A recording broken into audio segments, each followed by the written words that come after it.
welcome to the Pacifica Experience Day. My name is Jessica Rubenstein, and I'm the Assistant Director of Admissions Coordination here at Pacifica Graduate Institute. We'll first be given a welcome by Dr. Joseph Cambray, the President and CEO of Pacifica Graduate Institute, followed by a short introduction by Peter Roysevich, Provost. Please view the options at the top of your screen to view your speaker view options. And in addition, we have our closed caption options at the bottom of the screen if you would like to disable them. And then afterward, I'll give you a short introduction of the day. With that, let's hear Dr. Joseph Cambray. Thank you, Jessica, and a warm welcome to all of you who joined us for this Pacifica Experience Day.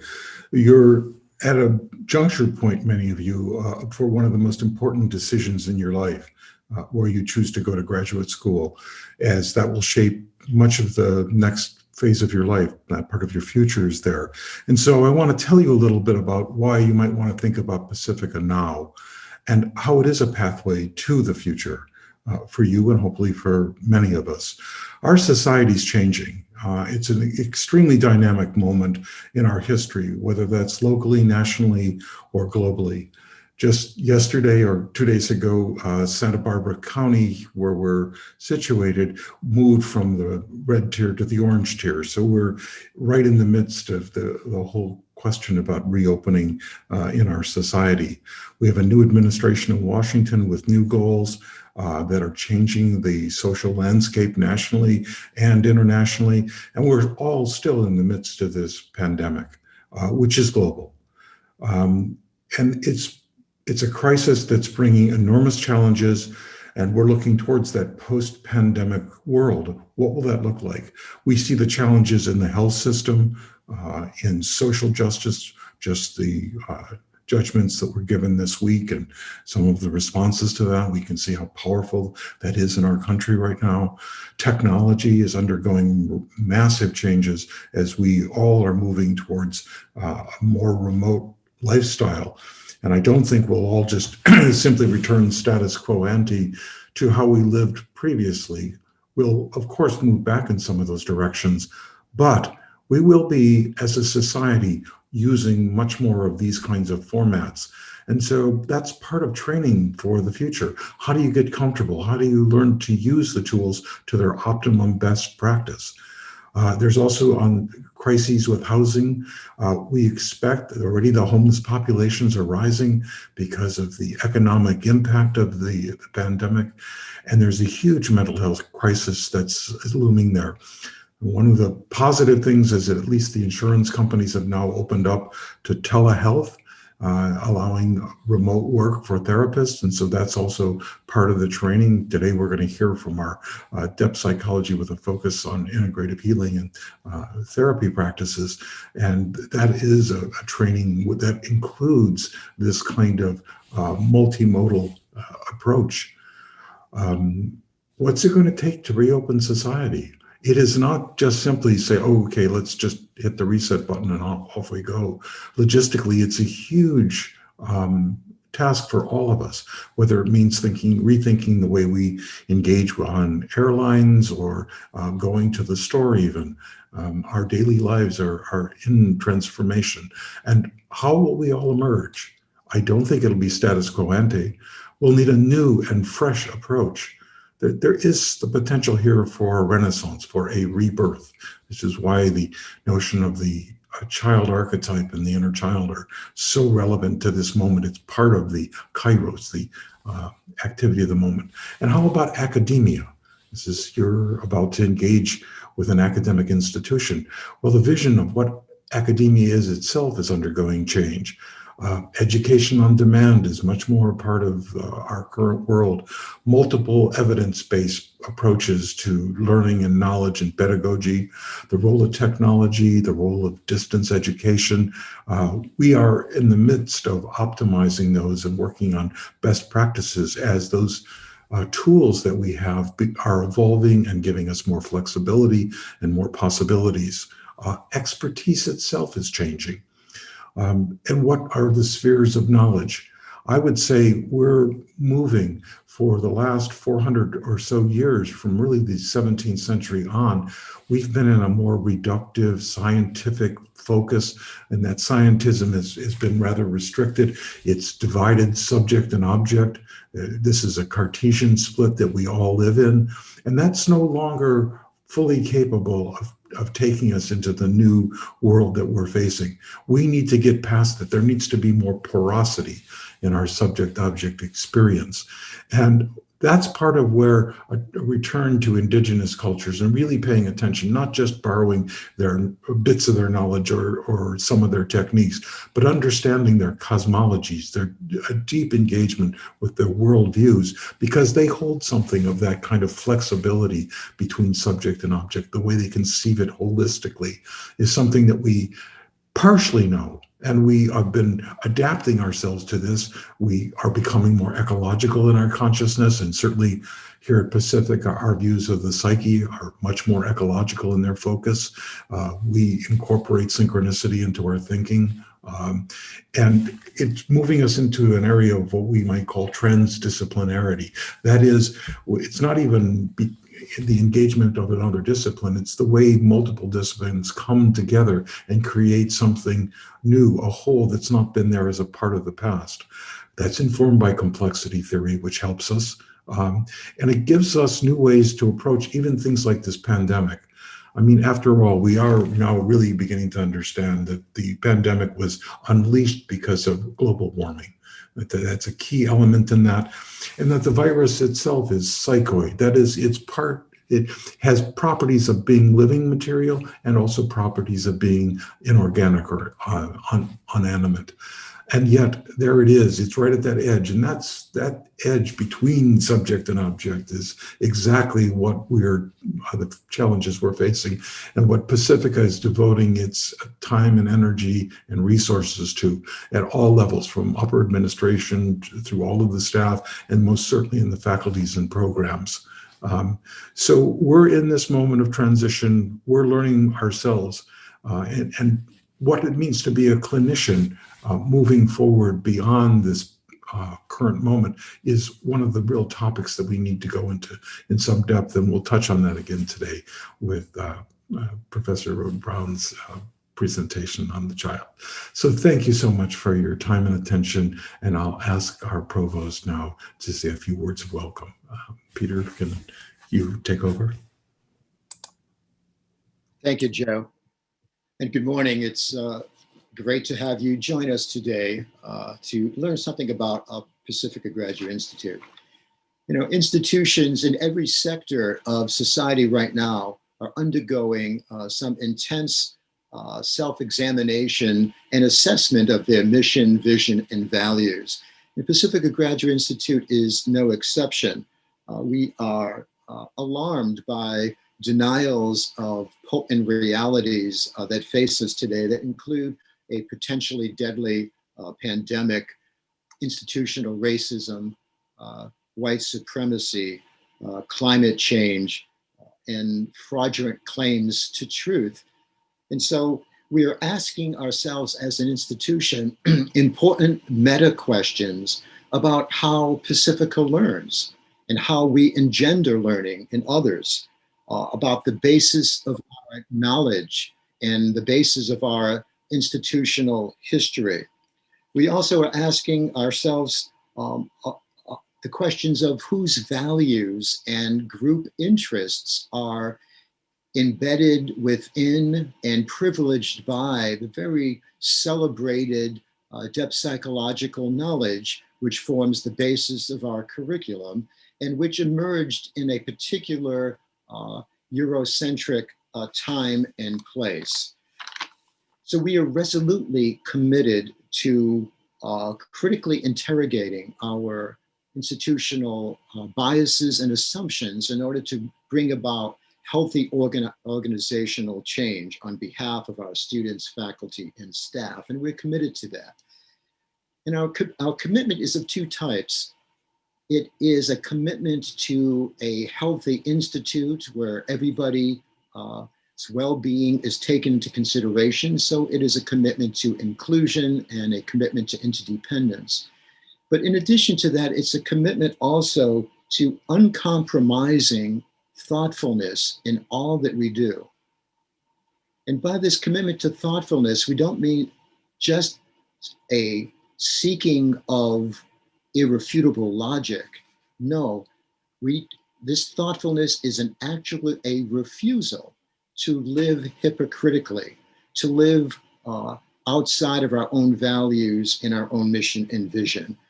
So the idea is to move towards a community of incontestable honesty, where everybody can be themselves freely and safely, without fear of intimidation. And we're inspired in the last several months by the work of our DEI task force and our work groups, which are looking at every aspect of the Institute and curriculum and hiring and student life to make sure that we are an open and healthy and inclusive environment. During these times when we see such one-sidedness and excessiveness and extremity, politically, socially, with the use of resources in the world, scholarship is important, research is important, inquiry is important, and Pacifica is a premier graduate institute given to those activities from a depth psychological point of view. And it's important that you know that if you join Pacifica and you're interested in scholarship and research and inquiry and practice, it is not just for its own sake. And we make a distinction between true scholars and true scholarship and maybe what you'd call false scholars. And true scholars are those people that learn something positive, but also something negative or even condemning about themselves and their attitudes and their behavioral patterns by virtue of studying the cultures and views of other people. So they're self-critical first and foremost. And the false scholar is someone who might add to the cultural storehouse of knowledge, but do not question the conventions of their discipline or the values of their society. And so there is the danger that the ugly argument about human superiority can harden into nationalism, into borders, into holocausts, into colonialism, and mistreatment of people in gender transition or people with disabilities. So it's the true scholar that we look for, people who will use their knowledge on behalf of humanity, to take a pro-humanity stance, to be critical of oneself first and foremost in order to make the environment and the community better and more livable for other people. And you're going to hear very shortly a presentation by Dr. Juliet Rohde-Brown, and she will be speaking about the child archetype. And it's very interesting to know that in this one-sided, excessive time that we live in, where potential creativity as well as challenge and even potential illness and death is with us, that we're living in a time where the psyche seems to be activated. And the psyche, as you know, is a self-regulatory system in which any one-sidedness or excessiveness demands or brings forth a compensatory response from the unconscious, often in the form of images and through dreams and stories and visions and such. And so we'll be talking today with Dr. Rohde-Brown's presentation on the child archetype. And just one thing to suggest about this, what might it say for our times? The child, which manifests in different ways, is a kind of image of the future.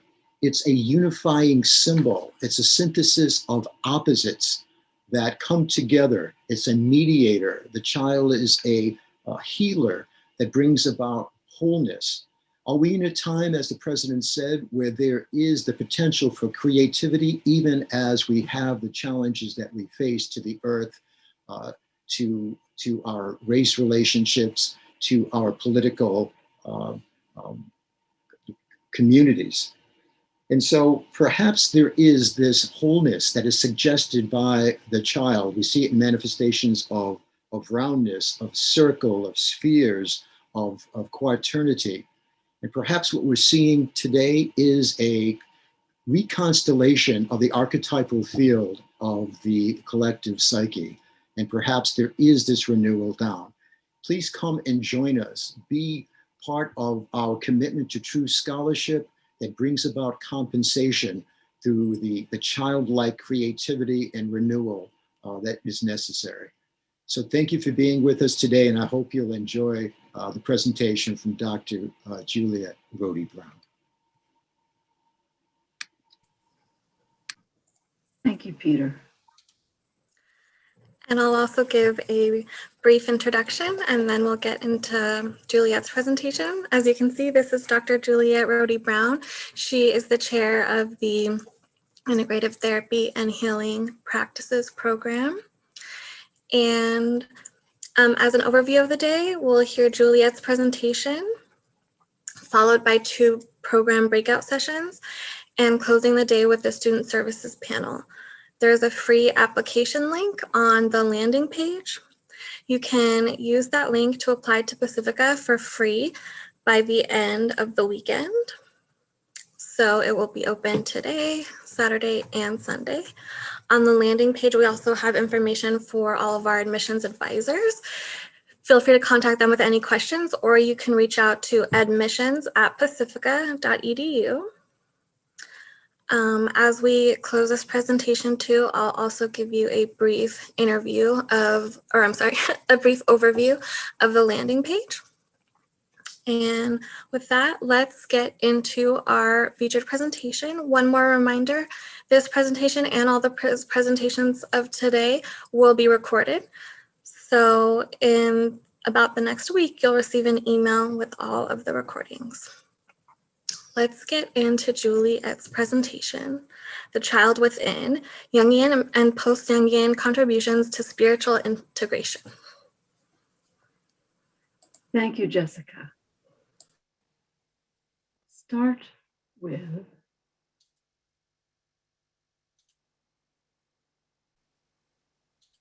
a quote from Jung. The child is begotten out of the depths of human nature, or rather out of living nature herself. It is a personification of vital forces quite outside the limited range of our conscious mind, of ways and possibilities of which our one-sided conscious mind knows nothing. A wholesomeness which embraces the very depth of nature.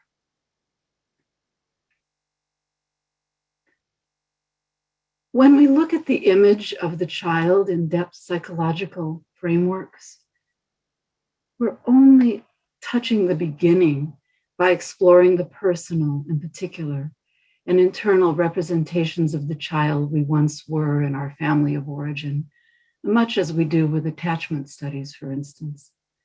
But we can take this further into sociopolitical and multicultural contexts and images of the child and the impacts of intergenerational trauma, and then even further into symbolic, mythopoetic, into emergent processes where the transcendent function comes into play and where we come to the elusive and illusive divine child motif, beckoning us to wholeness through emergent processes for self and society. We may see hints of what is calling through the dream images that come to us, through synchronicities, spiritual practices, therapeutic relationships, traumas, and the shattering and death of old patterns. Through myth and fairy tale are depictions of the child archetype, often symbolized by nature figures or miniature images. And we're often presented with the plight of the child and the ways in which the child emerges out of a difficult situation. Jungian storyteller and curandera Clarissa Pinkola Estes amplifies the abandoned child motif in the story Warming the Stone Child. She speaks about this in relation to the emotional pain that lingers on into adulthood and suggests that storytelling can play an important role in the reduction of suffering. Through metaphor and the capacity to engage with the mysteries of the symbolic and the here and now of deep feeling, we may melt away those places that have hardened our hearts to ourselves and others, as well as our planet, and open to a certain newness of care and compassion. How do we do this? Where do we start? Well, it seems there's no better time than now to ask this question. And we're all facing much in the collective, the uncertainties of the pandemic, the heartbreaking incidences that occur because of systemic racism, the terrifying climate changes. So we ponder this question in our programs at Pacifica. We ask ourselves, how can we engage the nuanced skills of depth psychology to contribute to the greater good? How? By first coming back to a remembrance of who we actually are and what we can uniquely contribute. Carl Jung spoke of the collective unconscious, and he spoke of a kind of world soul, anima mundi, in which the entire history of life is symbolically and intersubjectively emergent. We may meet archetypal motifs in our dreams or in our individual and cultural complexes. Jung identified the divine child archetype among these motifs, not as a representation, but as a primordial emergent force or process that serves to reconcile opposites and foster potentiality, and also foster a repatterning individually and collectively. So the image of the child is multifaceted, multi-layered. And I will start by acknowledging both the actual child and the symbolic child for a moment, how they interface, and how the child motif shows up in multicultural and transcultural frameworks. Our core faculty member and chair of the Diversity, Equity, and Inclusion Council, Dr. Fanny Brewster, writes about the child motif in relation to slavery's legacy of child loss and the grief that continues to be held in the psyche and in descendants' bodies generations later as, quote, phantoms of enslaved mothers and their children, unquote. She shares that this loss of the child empirically and symbolically is, quote, a premise of archetypal grief. It becomes embodied because it is intergenerational and it is cultural, unquote. She reports that in the Bang tradition of West Africa, infants are believed to carry the souls of the ancestors and are thus treated as spiritual messengers, in a sense, of the experiences of those who have lived before. She writes that this belief indicates a, quote, compatibility that addresses coexistence of death and life, unquote. In this way, a sense of loss, of liveliness, may be conceived as current embodied trauma of the ancestral past. For instance, in a candid disclosure of her own experience as an African-American woman, Brewster related, quote, it has taken many from each of my generational ancestral lineage to have those of us who live today actually be alive today, unquote. Descendants' dreams, then, combine the personal and archetypal in this relationship with the child within. In a similar vein, Clarissa Pinkola Estes speaks of the effects of trauma that leave one wishing for a new life, and how this may manifest in the psyche as the, quote, spirit child, or La Niña Milagrosa, a miracle child who has the ability to hear the call, hear the far off voice that says it's time to come back to oneself. The child is part of our medial nature. Unquote.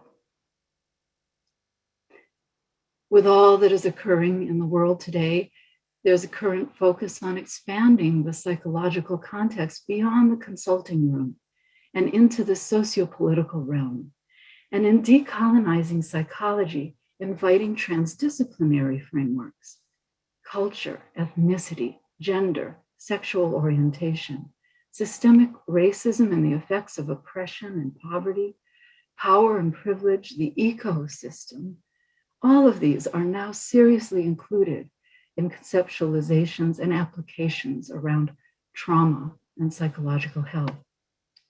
We know that adversity in childhood may impact the capacity to trust, to feel safe, may impact the immune system through the lifespan.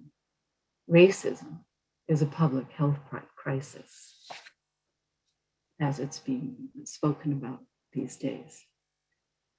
In a chapter entitled Collective Trauma and Cultural Complexes, Jungian analysts Eli Weistub and Esti Galili-Weistub examined studies that gathered the dreams of children in places where there's political and or religious unrest and violence, such as with the Mehinaku, an Amazonian indigenous group.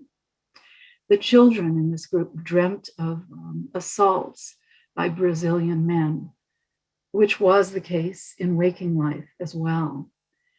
Cultural trauma has a substantial influence on children's dreams. It would be interesting if someone were able to gather the dreams of children being held at the US border, wouldn't it? We might gain further insight about how the personal inner child and divine child via the transcendent function may be nurtured or thwarted. We might even recognize where our own child or medial nature has been nurtured or thwarted in societal contexts. And as we reflect on how to be with the child within, the late archetypal psychologist James Hillman proposed that rather than reinforce an egoic stance of attempting to parent the child within, we must invite the child's, quote, subjective misery, unquote, to be present and witnessed, as it is important to allow feelings of helplessness to, quote, bring the child back to abandonment, unquote, and grieve it before moving forward. We may then instill a kind of remembrance and embodiment of the liveliness of the child through authentic feeling and the imaginal. Jung proposed expanding from a human-centered view to consider how the archetype may be conceptualized as, quote, the primordial child in primordial times, unquote, suggesting a fractal consideration that is more than human, that is sacred and thus divine. Hence, it lives in emergent and subtle processes. One could say that the perennial child seeks to be known implicitly, somatically, intuitively. Jung indicated that as one moves along the path of individuation, the fates of the archetypal child and the psyche will manifest in dreams and complexes in the attempt to reconcile opposing forces in unconscious processes. And as Lionel Corbett says, our other core faculty member, these child figures personify spiritual potentials, unquote. How the child shows up in dreams will differ depending on where we are in our capacity to sit with the uncertainty and vulnerability of that which is unknown and that which feels wounded, terrified, abandoned, with all the strong feelings that come up around that, such as helplessness. So often with early interpersonal wounding, depth psychologists have emphasized that at first the child will show up in dreams as abandoned or misunderstood. An important point is made by Jungian analyst Deborah Wesley. She emphasized that the dream material from the personal or, quote, real memories, early memories and emotional injuries from childhood is quite distinct from the ways in which the divine child archetype shows up in dreams. Likewise, she relates that the personal and particular wound needs to, of course, we always explore that in our psychotherapy and healing arts. We want to understand and look at the early childhood personal wounds. And in this case, there would be in the dream something that would feel familiar, that would look like some kind of circumstance we might have faced in our actual or quote unquote real childhood, and about one's relation to the inner child and family dynamics, how that's represented. However, where the divine child is present in a dream, this child figure shows up, as Wesley says, quote, "It seems altogether strange and unknown, and it serves to signal significant change and or the possibility of integration," unquote. In depth psychology, we would want to know not only the contents of a dream, but how the person relates emotionally to the images that arise, and what the images wish to communicate in their own right, rather than free associating away from the core symbols or simply confining them to personal associations. So we would both include and transcend these aspects of the particular and move into the subtle field with active imagination and amplification, and listen to what our body tells us. As Joseph Cambray and Linda Carter proclaimed, Jung's, quote, synthetic approach is, quote, not reducible to making the unconscious conscious, but is a search for the means of engaging with unconscious processes that allow ongoing mutual influence, conscious and unconscious, upon one another, unquote. They propose that, quote, at the edge of chaos and order, unquote, depth psychotherapy or this kind of transdisciplinary inquiry is conducted at, quote, the locus for the origins of life itself, unquote. Philologist and mythologist Carl Karenyi embedded Jung's and Hillman's views on the child archetype fully in a mythopoetic context.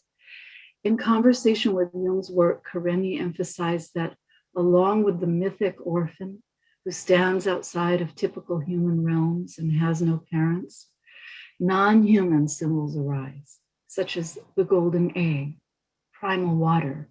These amplify the child archetype. And people often share a primordial image of orphan birth as they're transitioning through difficult times. I offer an example of a dreamer who experienced being born from an egg in the depths of the ocean. She expressed that she could feel the pressure at the top of her head with the gradual hatching of the egg and the experience of shivering over her entire body as she was born in the depths of an ancient ocean as an amphibious and androgynous being, able to breathe underwater and discover other beings welcoming her in a circle as she arrived at what she described as a rocky, white sanded shoreline. I will not go into details of the woman's life or psychological situation for the purposes of time right now, but I would like to invite you in a brief pause here to experience what emerges for you as you see this image on the screen. So maybe just take a moment and write down a quick word or image that comes to your psyche, through your psyche, without thinking about it first, maybe drawing something quickly. I'll give you just a moment.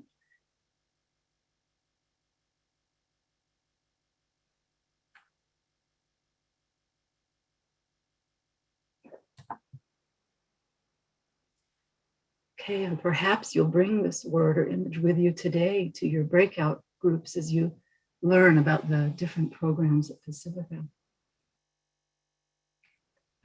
As we are witness to the pain of those we work with and our own, and to the images that emerge in relation to suffering, the inner child may be released from its shackles, and these manifestations of the transpersonal self, unquote, may begin to serve a human life rather than destroy it. The child archetype, well, I just might mention here that Kalshed speaks of orphan of the real, so we can come back to that. The child archetype or image of the child follows us through time beckoning us toward witness and integration. Jung attributed this constancy largely to its being, quote, a system functioning in the present whose purpose is to compensate or correct in a meaningful manner the inevitable one-sidedness and extravagance of the conscious mind, unquote. So of the egoic tendencies to either grasp, control, defend, deny, and project. Stay too much in the rational. It's important then for us to be witness to our own process, to acknowledge the interplay of the divine with the pragmatics of daily life.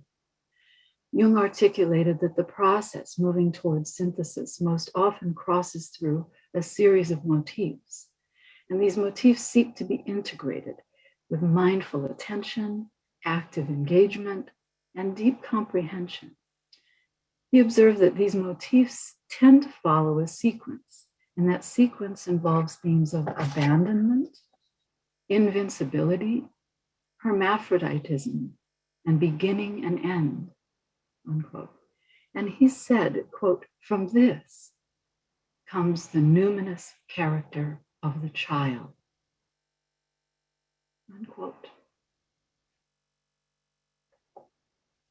So the call within the psyche is to witness the small deaths we experience along the way, rather than risking the dangers of getting stuck in inflation, for instance, or falling into the pattern, often with trauma, through hyper-aroused dissociative reactions, or the dangerous dissociated hypo-aroused dorsal vagal depression and collapse.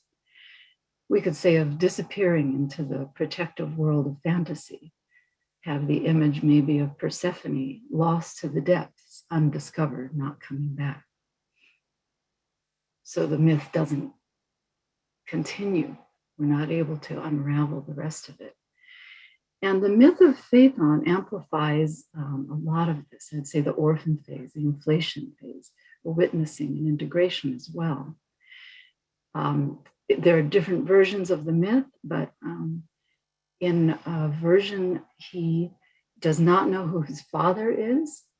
And as he's coming out of early childhood and adolescence and getting ready to go into early adulthood, he finds out, his mother tells him that his father is Helios, the sun god. So he goes to find Helios, and he finds Helios, and Helios is overjoyed that now they found each other again. He wants to give Phaethon anything he wishes. And Phaethon says, well, I would like to drive your chariot. And Helios says, I can't have you do that.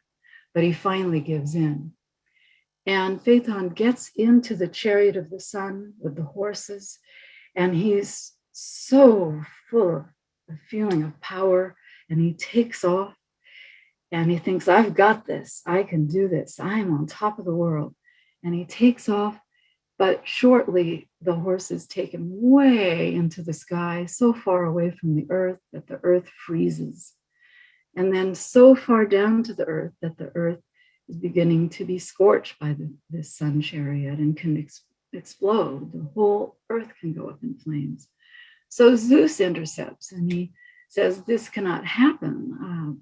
I've got to end Phaethon's life for the greater good. So he shoots Phaethon down with lightning, and Phaethon goes down to the bottom of the river. And this is witnessed by his sisters who turn to poplar trees. The sap are their tears of witness, of compassion, of care, of watching. And if we think of this as our psyche, that part of the psyche that had to die, to make room for, to allow that transcendent function to do its work. But this has to be witnessed and grieved.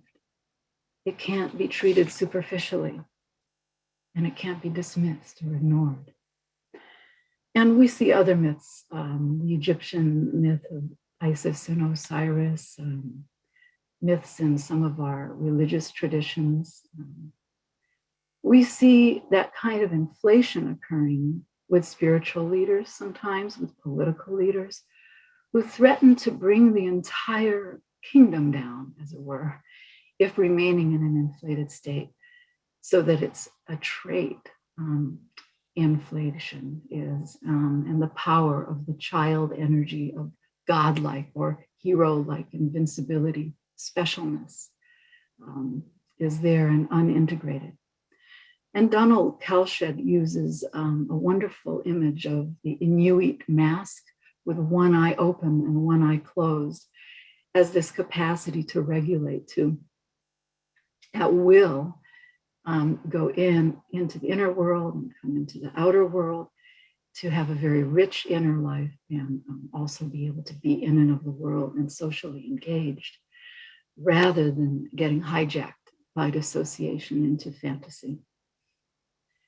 So here's another dream of burgeoning integration involving the witnessing of the birth of something new and out of the ordinary in the psyche. A Caucasian middle-aged female dreamer recounts, "I am standing in a hut with dirt floor somewhere in an indigenous part of South America, like Peru or Guatemala.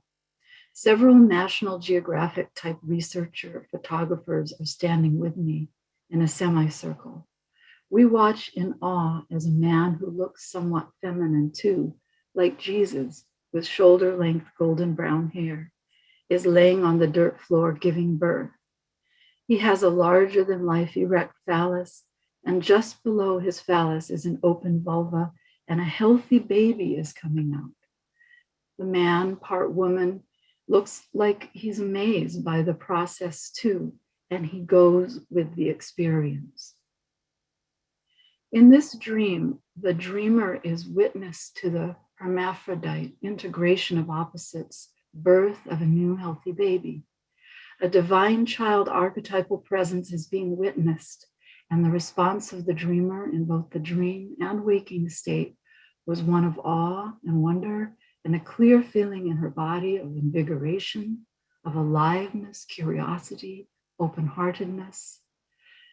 Again, I will not go into clinical details right now, but the dream marked an important transition time for her, as she was gaining back the vitality that she had sought in love objects and integrating this sense of aliveness, purpose, and interaction of opposites inside herself, non-binary explanations of experience too.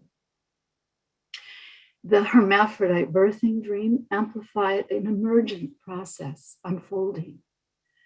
The unusual and awe-inspiring image in the dream included a divine child coming back to serve her overall wholeness, and the future was witnessed as well. The birth was witnessed. Having the dream and describing it, though, that's not enough. It's not enough to foster the shift in the organization of the inner world. Many have dreams with powerful alchemical and archetypal child themes, particularly when they're going through transitional times. Simply reciting the dream content or writing it down is only the beginning. Thus, one way of facilitating growth or synthesization is through active imagination, the therapeutic practice of focused dialogue with unconscious aspects and images that manifest in dreams, fantasies, creative means of expression, emptying the mind, inviting what emerges, dialoguing just as one would in meeting a new friend or guide, making a commitment toward further connection, toward relationship, perhaps asking, who are you? Who are we together? Linking an image to a mythological motif, for instance, with amplification, that can make the images less personal and more into the collective. And of course, bringing back to culture and looping back around again. So you can draw, paint, create music, use sound play, and we then also loop back not only to the cultural ancestral, but what the earth itself might be attempting to communicate, what the cosmos itself might be attempting to communicate. I think that another way, many of us in depth psychology like to incorporate film or fairy tale or folktale into the amplification process as well. A couple of my favorites with trauma, interpersonal trauma, are Pan's Labyrinth and the film Precious, which I can't go into right now for time, but I will look at this quote here from Kalshed. The child then is a boundary concept stretching between the potential wholeness of the self and its actualization in the ego's world of reality. It represents the eternal in time. It links up the real and imaginal worlds and holds the promise that the imperishable, numinous world might find life in this world. One of our panel today, Dr. Industri Rajan, also mentioned the film Water from India. And then I like Whale Rider, and I have a client story around that that's really beautiful, where that image of the feminine coming back and being recognized in a man in that film had quite an impact, which I won't go into right now.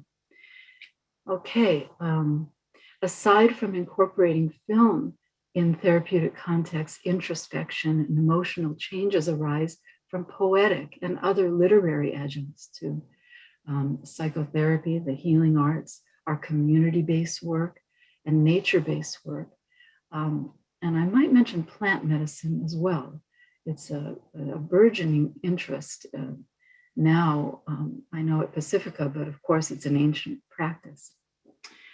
The Jungian scholar and core faculty member at Pacifica, Susan Rowland, proposes that when reading such stories as The Secret Garden or The Lion, the Witch, and the Wardrobe, for instance, the symbolic or divine child in nature is inviting into the non-human realm, inviting into our deeper understanding of our place in the universe. It may serve to unravel some of the wounds, abuses, and rigidities of colonization. With the non-human realm in children's literature as portal, the abandoned child lost to false performances to win the affections of parents or society may thus be found again, at least for brief moments. And Joel Croker recently wrote a book about Jungian music therapy, articulating how he invites people to express feelings through tones made with musical instruments, the voice, or the sharing of meaningful music.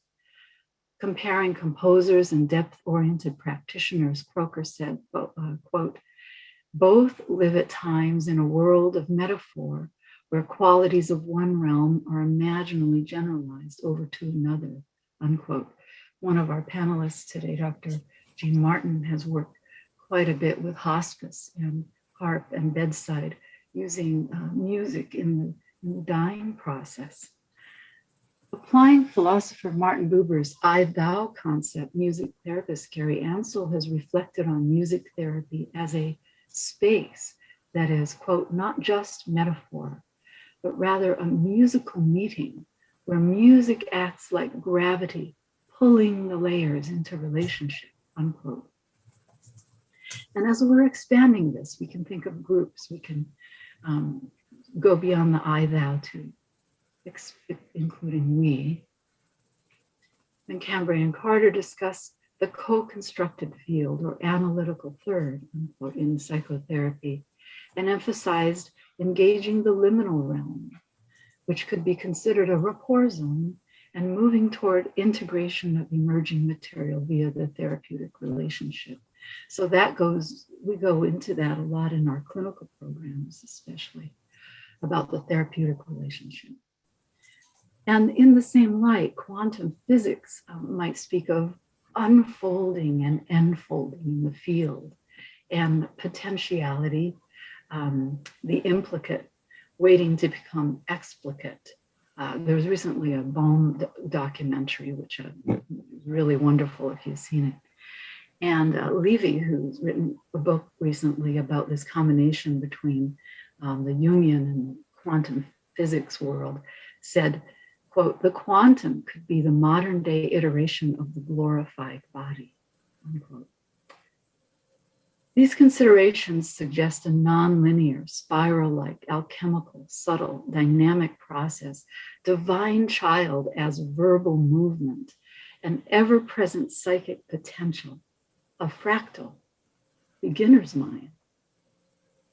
As we move to deeper levels of developmental complexity, there tends to be an expansion of compassion and wisdom for self and others.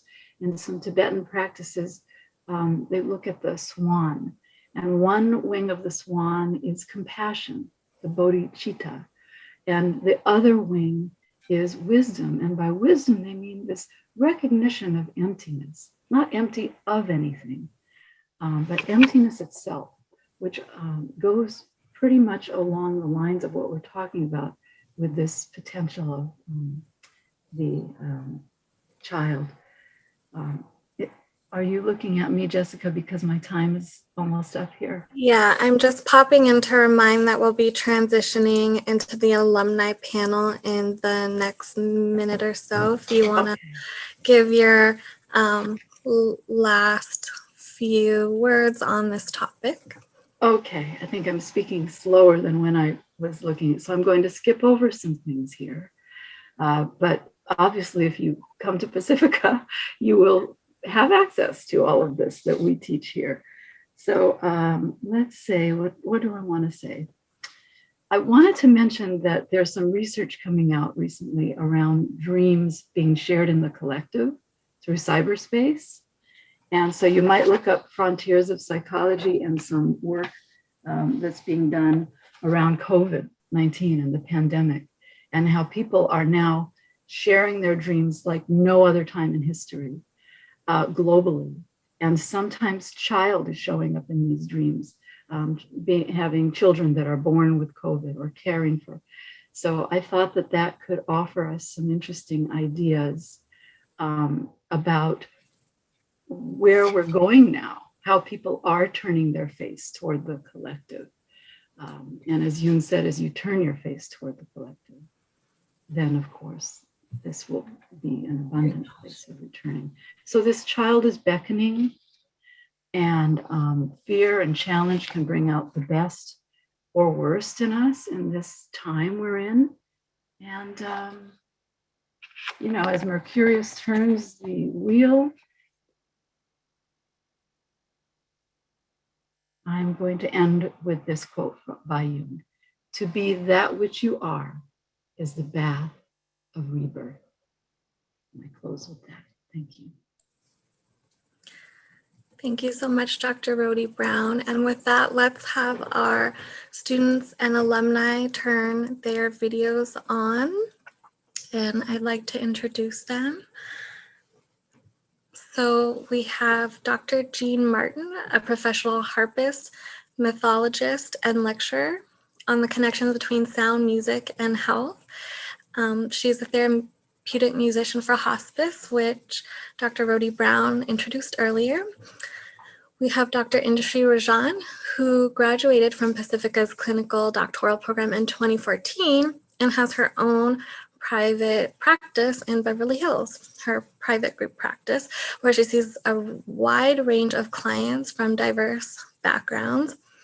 And she is focused on human trafficking and working with survivors of human trafficking in her research, including her own nonprofit. In addition, we have Melody Allen here, who graduated from the Masters of Counseling here at Pacifica, and she runs her own private practice in Texas, focusing on family, health, healing, and reunification. And lastly, we have Eduardo Viesca here. He's in his second year of the PhD in depth psychology with specialization in integrative therapy and healing practices, and he runs his own successful practice in Denver.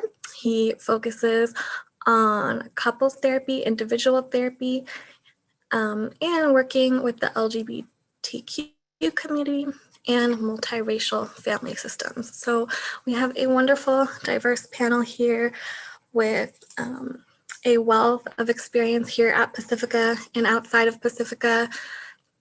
So it's so wonderful to have you here to talk about your experiences.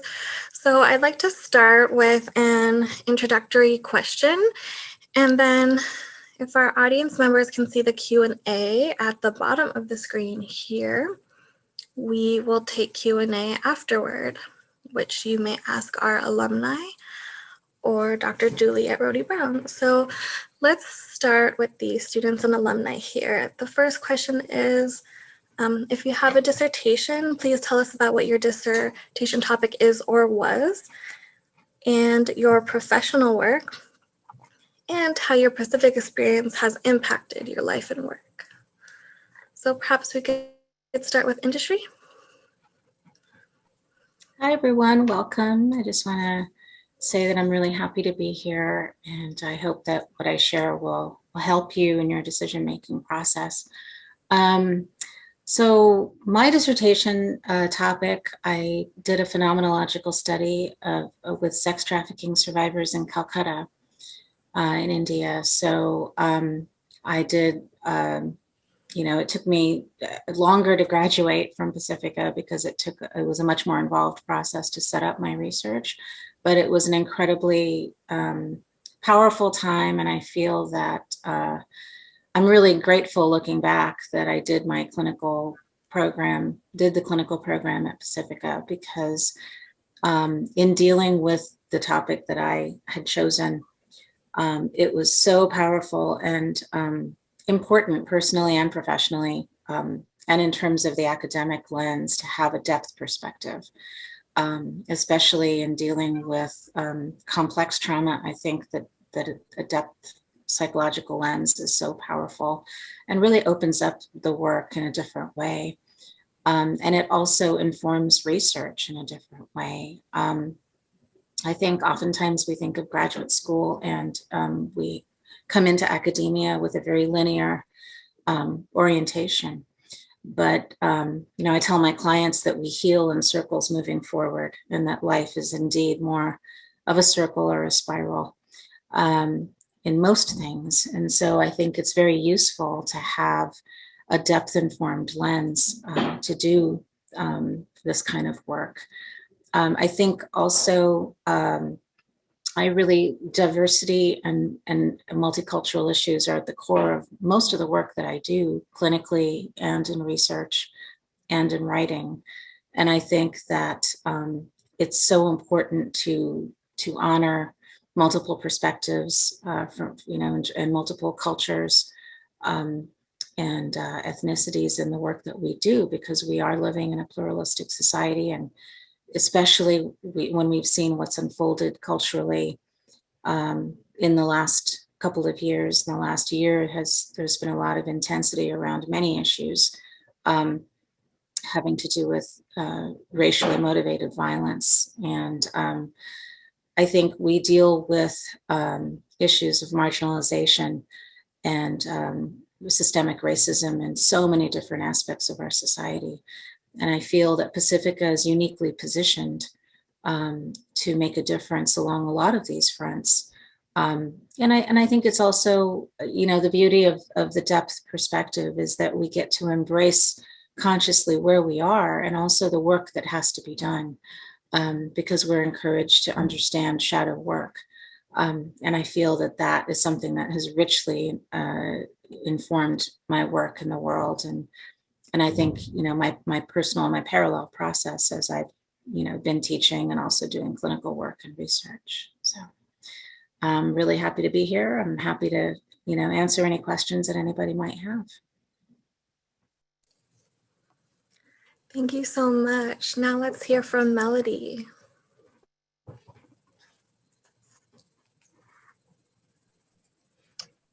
Yes, I am currently a student in the PhD program for integrative therapy and healing practices.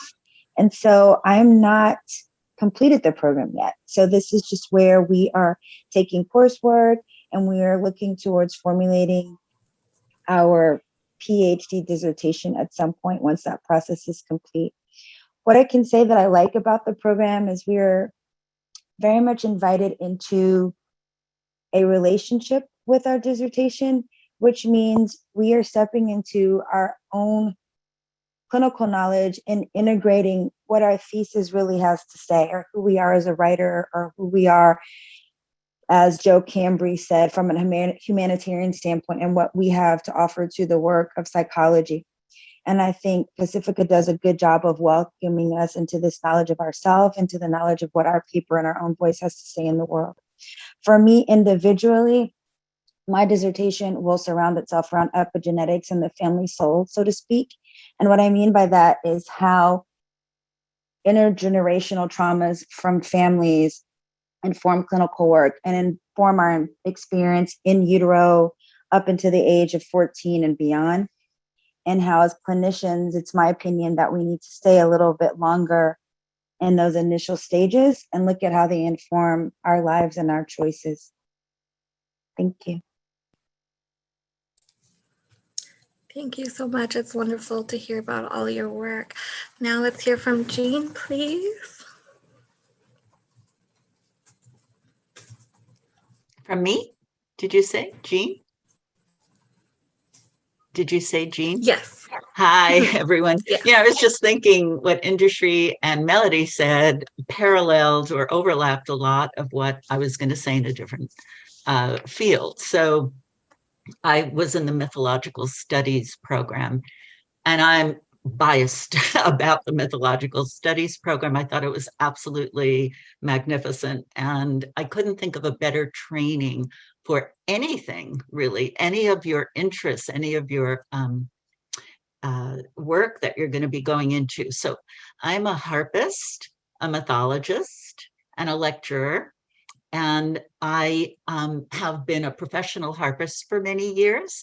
But in the last 15 years or so, I decided to take my background in mythological studies and my background as a harpist and musician, and my interest in healing and integrative therapies and alternative ways of healing, combining it and doing kind of this work in the world that is combined applied mythology.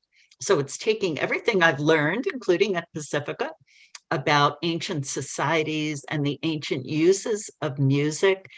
For example, in legend has it in ancient Atlantis that people they grew old, but they didn't age, because there were these temples of sound, light, and color that were carried into the ancient Egyptian traditions and the Greek tradition and the Roman traditions, and of course, in all the world traditions, that to work with the idea of preventative medicine. My dissertation was on the ancient mystery schools and the rituals of Eleusis, which was the story of Persephone and Hades and Demeter. So it was a lot about the rise of the divine feminine, which is happening today, and about the idea of taking these rituals from ancient times to help people overcome their fear of death. So it was about the life, death, and rebirth cycle. And I applied that to my work with hospice. So I played the harp, my little therapy harp, which is in that picture, for thousands of patient visits, and have seen incredible results just with the one-on-one universal language of music, not saying anything, but just meeting the patient where they're at and playing this prescriptive music for them to help them overcome their fear of the transition. So one of the most significant, well, some of the topics I learned at Pacifica, like synchronicity and just the tension of opposites, the shadow, but cultural mythology. So I was thinking how that can help us understand the world we're in right now. And as a musician, and I teach courses in combining music and health, of course, I was looking through YouTube and came across the official video for Bohemian Rhapsody and Freddie Mercury and Bohemian Rhapsody. And I can play some of that on the harp, actually. It sounds pretty good. So it really gets people's attention. Oh, you can play that kind of music too. I play a lot of classic rock music on the harp. And by the way, when people ask for classical music, they mean classic rock right now. So I this up, and it was Bohemian Rhapsody is 1.3 billion hits. So your first term paper, should anyone decide to attend Pacifica, and I hope you do, and I'm totally available to meet with you about questions informally, because I really do love it. Why were there 1.3 billion hits on the official video for Bohemian Rhapsody? And that's your homework assignment. Keeping in mind, Freddie Mercury, Hermes, is a Greek mythic figure of music and healing. Okay, and I'll leave you with that.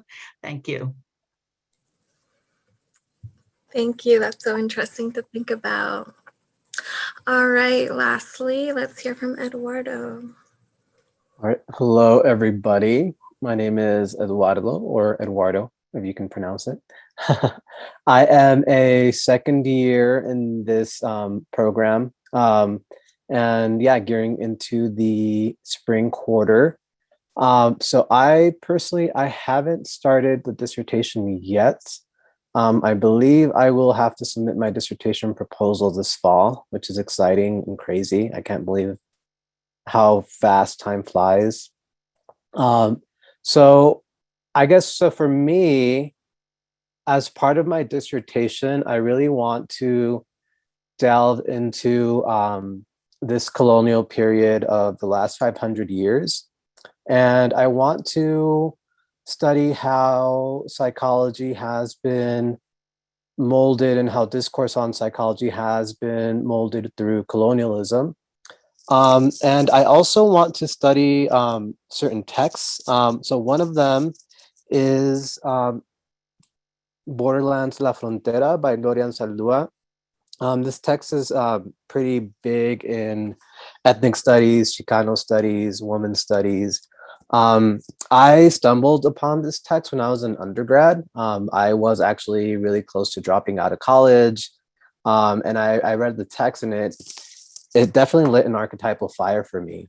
And that was about 10 years ago. And interestingly, during my time at Pacifica, I've stumbled across this text again. And as I reread the book, I found like there's something very depth psychological about her writing. And I started kind of doing some digging around the text. And I actually found that this book that changed my life 10 years ago is a text wherein the author actually had a very deep relationship she was very much impacted and inspired by the works of Carl Jung and James Silman, which she actually states somewhere in the book in her footnotes. So as part of my dissertation work, I would like to do research on that relationship that she had with these people who are big at Pacifica. Yeah, and I think I'm also going to explore how decoloniality and depth actually have a lot of overlap. Because decolonial epistemology is very open, and it allows for, or my interpretation of decoloniality is that it allows space for different narratives, for different realities and different experiences. And that's something that I really love about Pacifica, which I didn't have in my master's education. So I guess with that, I'm gonna just jump into some of the ways that being a student here has shifted me and shifted my life. This is a big statement, but I would say that Pacifica for me was a shamanic initiation. It is, if you definitely want to go deep in the healing arts, you will, no doubt about it. And I think for me, another beautiful thing, aside from being epistemologically and ontologically diverse, those are big words, and open-minded, is that what I really like, and I really want to thank Juliet Rohde-Brown for this, is that she definitely allows for one to tend to their inner artist, which I think connects to, the conversation of the inner child, and that I think we all have an inner child who is an artist, who in some ways was denied, who was repressed, who was minimized. And I think as part of my experience at Pacifica, I'm really starting to tend to this aspect of my inner child, and I'm starting to delve into the arts. And that's one way that psychology is showcased at Pacifica, and that healing and psychology is also an art. It's not just a science. It's not just,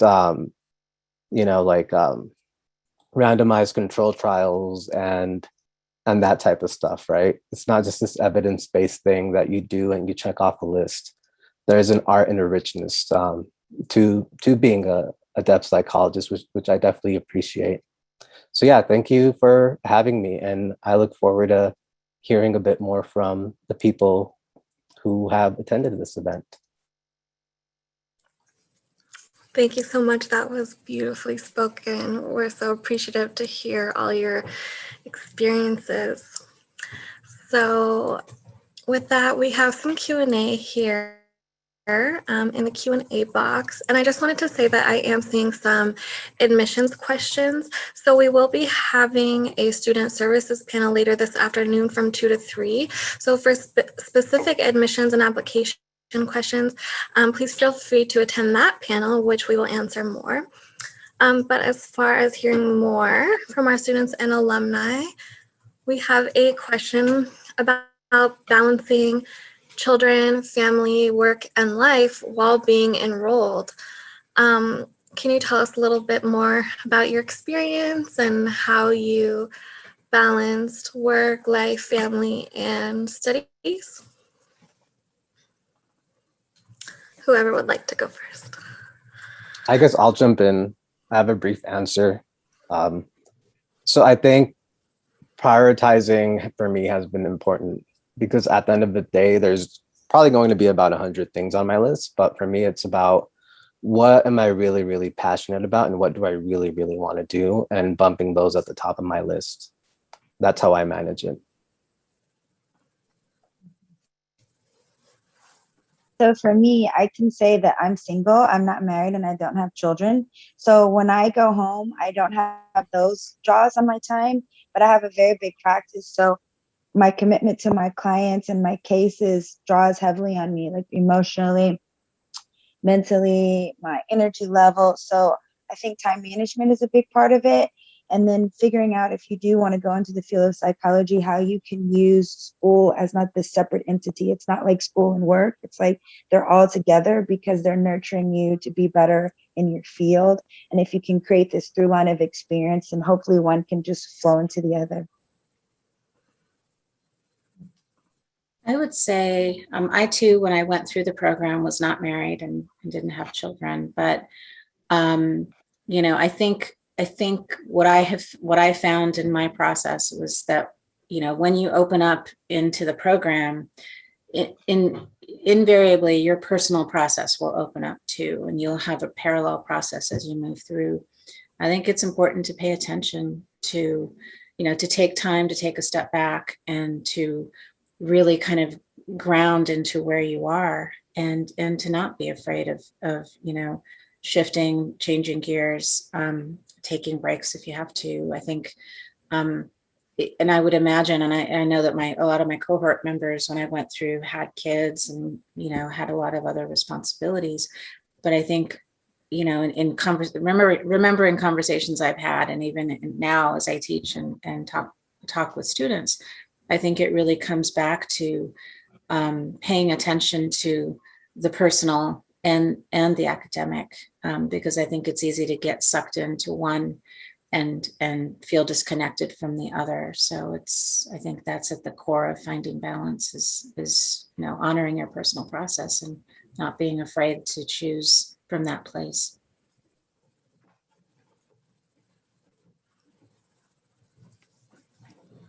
I think Pacifica is designed with the idea for you to succeed, and the collaboration you get from other students and your professors is kind of this confluence of support.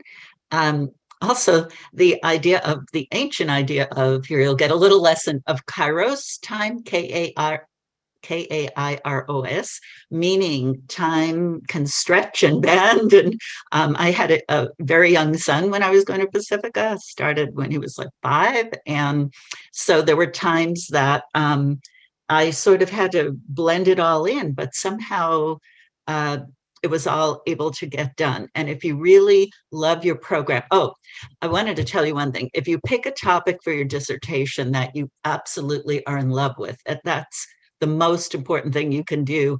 And then you'll kind of find the time to do it. If something comes up in your life that is crucial, that you just have to do, and you really need to focus on it, I think you can still take a quarter off, like a 3-month break, which I had to do at one point. But it's designed for you to succeed. If you pick a topic that you love, it just gets done between the raindrops when you're really busy and other things. It's like Eduardo said, it's all about priorities. All right, so let's take one more question and then we'll be transitioning into the rest of the day. Somebody asked about what the transition was like between graduation and entry into your professional field. So those of you that have graduated, if you could share about what that was like. This person also asked, how did employers view your degree? And what that process was like for you, that transition. I can speak to that. So when I actually had a series of transitions coming in. I started as an at-risk high school teacher. That was my career before I started at Pacifica. So I didn't have any formal therapy experience, though in the context that I worked, I mean, it was very, a lot of the things that I do today, I find I was doing them looking back in the context in which I worked. So I think, you know, on the whole, the Pacifica experience, what I found was that there's room for transition and growth in the field, into the field, because I think if we really look at clinical work and even teaching work, the beauty of really taking the depth lens is that it's cross-disciplinary and it draws from all aspects of life and personal experience. So even if you're coming in having had a different career or been on a different path, I think that there's definitely room and space and support to grow into the healing arts. And then when you leave, I mean, I felt in the community, in the therapy community, I have a full-time private practice, but I also do a lot of advocacy work in the community. Pacifica is respected in the therapy community.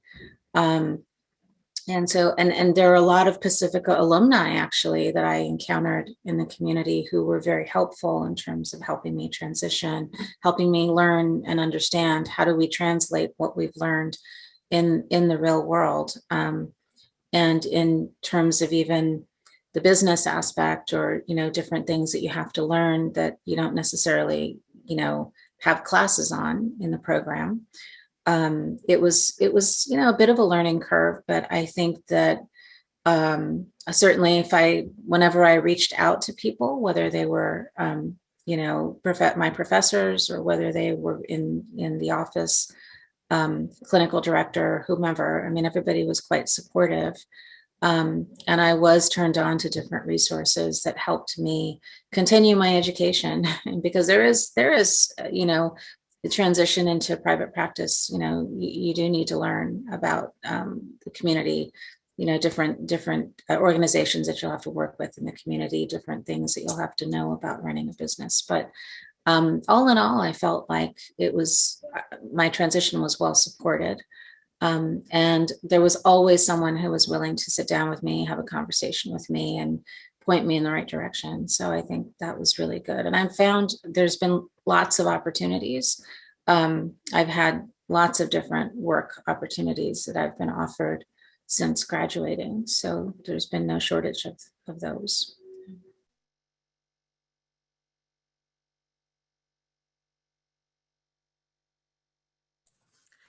Okay, let's hear from one or two more people if anyone would like to share on that question. Your work can evolve. Oh, go ahead. Go ahead. When I Jean, started, go ahead. okay. When I first graduated, I had no idea I was going to wind up working with hospice and working with people transitioning.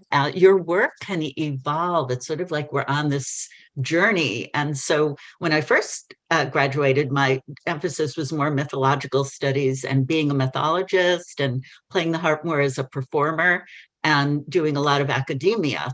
So I graduated, I got my doctorate in August of 2001.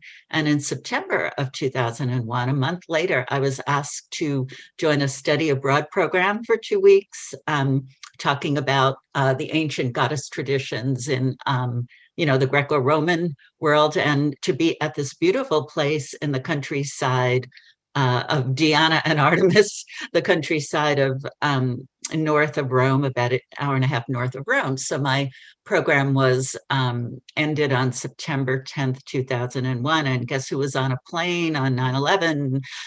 September 11th, 2001, me. And so my career kind of got off to that being, getting this background about putting what happened and being on a plane on 9/11 in a context sort of got my career off to this whole other world.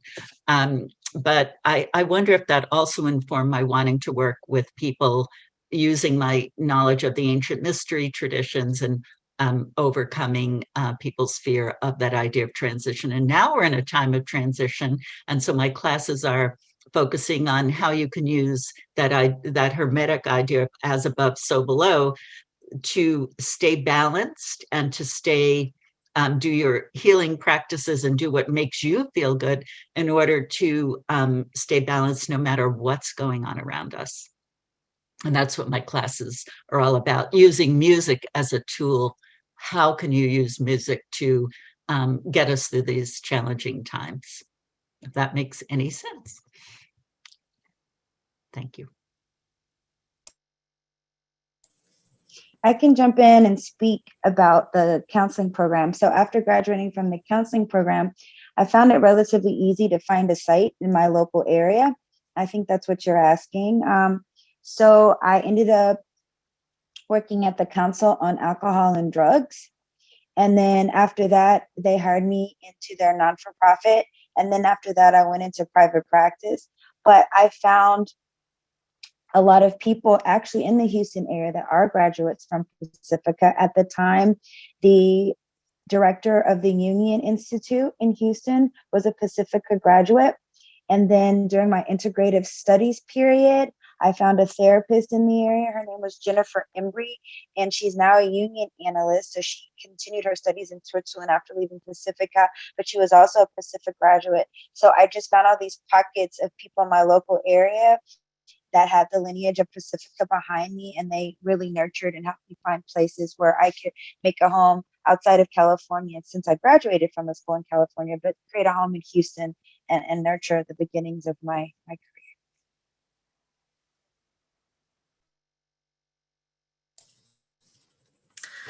Thank you. That's so wonderful to hear. And that connection and synchronicity is great as well. Unfortunately, we are reaching the end of the session, so we're going to wrap up there.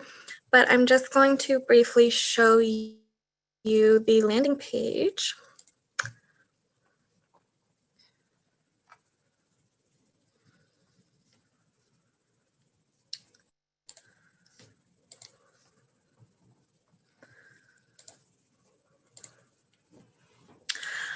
Okay, there you go. So this is the landing page. And I wanted to show you right here is the free application for enrollment. So if you click that link, that will take you directly to the application. Just our first application form, which is your basic information, name, phone number, address, email, all of that. That free link will be active until Sunday evening. And then after that, you can email documents, personal statement, resume, and so on to applicant@pacifica.edu. Also,